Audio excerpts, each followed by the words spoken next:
नमस्कार आप सभी के हमरे लोकगीत चैनल में आप सबके स्वागत बाटे। हम एगो सोहर गीत गावत तनी, सुनी जा। लाइक और शेयर जरूर कर दे जा। कमेंट करके बताएब जा आप सबके गाना कैसन लागता। देखी कृष्ण जी जब जा तनी गेंद ले आवे तो नदी में एक नाग नागिन बाड़ी, तो देखिए वो का कहतड़ी।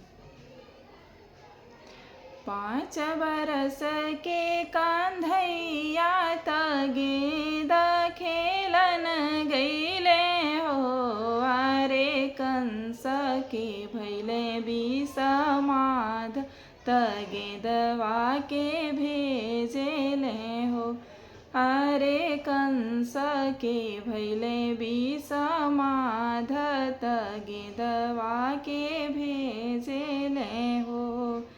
इतना बचन कृष्ण सुनेले, सुनहि ना पावेले हो, अरे झपकी के कूदेले पाताल त गेंदवा के कारण हो, अरे झपकी के कूदेने पाताल त गेंदवा के कारण हो।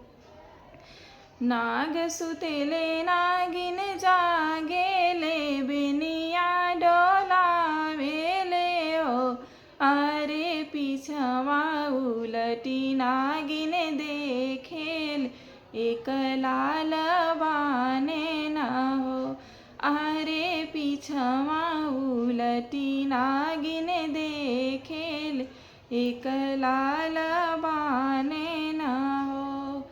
के कर हवा तो लारुता, के कारा दुलरू हवा हो, अरे के करे भेजले तू अइला त गेंदवा के कारण हो, अरे के करे भेजले तू अइला त गेंदवा के कारण हो।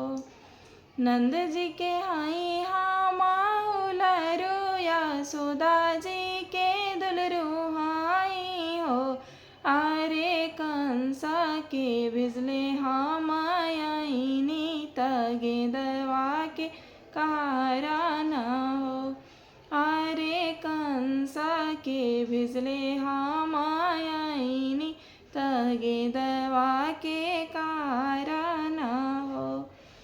इतना बचना नागिन सुनेले, सुनहि ना पावेले हो, ये कृष्ण नाग जे छोड़िए फुफुकार त जली के भस्म होइब हो, ये कृष्ण नाग जे छोड़िए फुफुकार त जली के भस्म होइब हो।